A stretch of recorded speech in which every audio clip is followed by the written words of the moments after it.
I think the order has been at war with the United States in general since 1833. There's no question about that when you look at their individual actions. And that is because if the flower of the United States, the flower of freedom, was to become what its potential was, their very elite positions would not have a stronghold. Exactly. Exactly. The greatest single threat to this breed that has antedated Christ is the nation that has itself founded upon a constitution that guarantees, absolutely guarantees, the rise of the individual. This is one of the problems. They cannot live with the Bill of Rights. In fact, this is why when Archibald MacLeish, a member of the order, wrote the Constitution for UNESCO, it was built into there that UNESCO would gradually try to erode press freedoms. In the Trilateral Commission, you'll find the same criticism: too much freedom of the press. There's just too much freedom for these people. They can't live with the Constitution. They tried to change the Constitution through the Fund for the Republic down here in Santa Barbara. They're not being successful yet, but they realize that there are roadblocks they've got to overcome to achieve what they want.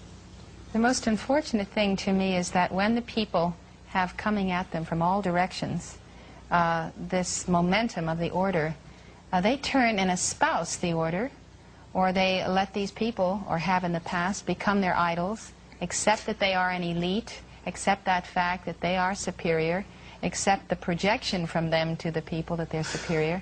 Yes. And today you will find people agreeing with the limitation of freedom in various sectors of this country for I various think purposes. that's a very unfortunate part of our society, that too many people are willing to abandon freedom for security, or what they see as security. You can get security in a Siberian gulag, but you can get freedom in Hitler's concentration camp. But too many people are willing to give up freedom for security. Too many people are willing to look at these people as miniature gods.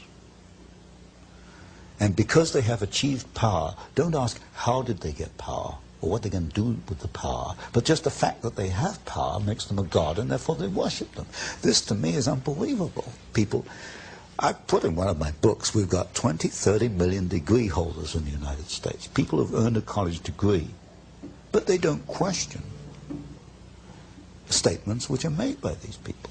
Well, it's an amazing thing that people, educated people, can accept that the interference with private property rights, or with the press, or public assembly, or religion, free speech, the interference with that can somehow be necessary to the, continuity of the republic, or the security of the nation. It's ridiculous. I can't answer for these people. All I hope is that they will examine their own consciences and their own mind.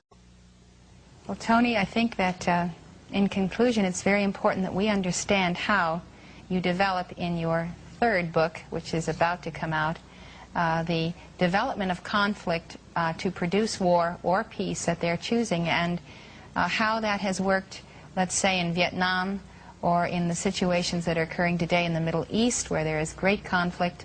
How is the order managing the conflict we see on the globe today? Well, it's, as I mentioned before, basically it is using the Hegelian dialectic. You establish one side, then you establish the other side, then you bring them into conflict, then you manage that conflict. So you establish Soviet Union, you establish Hitler, you bring them into conflict, World War II. By managing the conflict, you can control the next decade or so.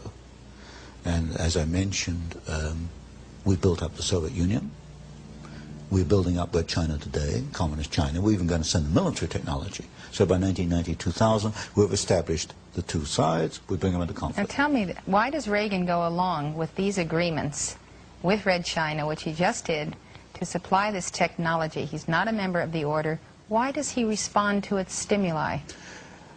Because you've got a group within the administration who are members, who are connected with the order. When you get a group of quite capable men working together, they can wear down opposition, they can erode opposition, because they're all kind of marching in step. If you get 3 men marching in step, they can do more than 20 men marching to their own step. Don't make my point here. And within the order, for example, or within the administration, you've got, for example, Mr. Bush, and the people around Mr. Bush, Mr. Baker, Chief of Staff in the White House. And gradually you've seen the weeding out of those individuals who are independent. They've either resigned or they've moved out to other departments. So, in effect, the order has taken over very gradually, very carefully, without any fanfare. How is the order then managing the conflict in the Middle East? It's hard to believe that the Arabs or the Iranians or the Iraqis are actually under anyone's control except their own. I can't fully answer that today. And many of these questions you can only answer maybe 10 years later, when you can look at it in perspective. For example, I can look at Pearl Harbor today and see quite clearly a much different picture on Pearl Harbor than was put out in 1941. I can't look at the Middle East today and make too much sense, except you've obviously got two sides. You've got the Hegelian dialectic at work. You've got conflict being created, conflict being managed. The Marines go in, the Marines go out. Today, the Iraq is attacking the Iranian oil bases. You've got the deliberate two sides in these conflicts, the deliberate creation of conflict and the management of conflict. Put it this way, is Castro in Cuba because the order wants him there? Could I rephrase the question? Is Marxist Angola remaining a Marxist Angola because the order wants him? The answer there is yes, because I know in Angola the Gulf Oil Company is the biggest supplier of foreign exchange to Marxist Angola. Pull Gulf Oil out of there, there's no more Marxist Angola. I can't answer as clearly for Cuba. So Gulf Oil wants Marxism? Oh yes, it wants, undoubtedly. And Marxism supports Gulf Oil? Oh yes, in fact Cabinda, the Gulf Oil installation in Angola, is defended by Cuban troops. But you see, you've got an interesting phenomena. I think everyone should hear that one more time. I said Cuban troops. Cabinda, which is the Gulf Oil installation in Angola, Marxist Angola, is defended by Cuban troops. So here we have Cuban troops defending a capitalist so-called monopoly. capitalist. But one of the first things you learn in this business is forget about capitalism versus communism. That is absolute nonsense. The two are, behind the scenes, are hand in hand. It's a capitalist-communist conspiracy.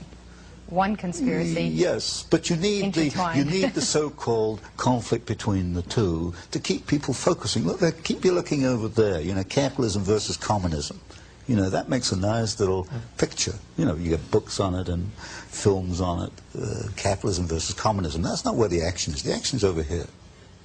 Well, what's the greatest single threat to the United States in terms of Central America, Nicaragua, El Salvador, the government of Mexico, that we need to be aware of in terms of an understanding that it is the order that is arranging things that are very detrimental to the future of this country?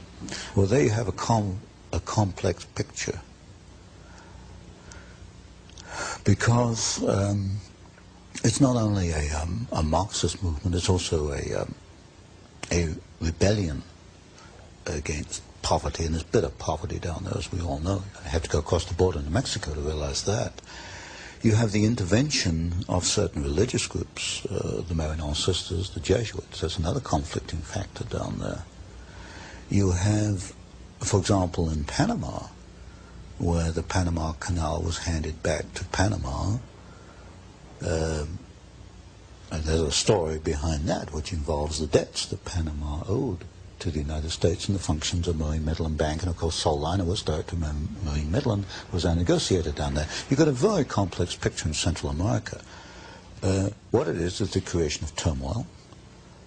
Out of it, we will either get bogged down in another war, or we'll get a series of Marxist states.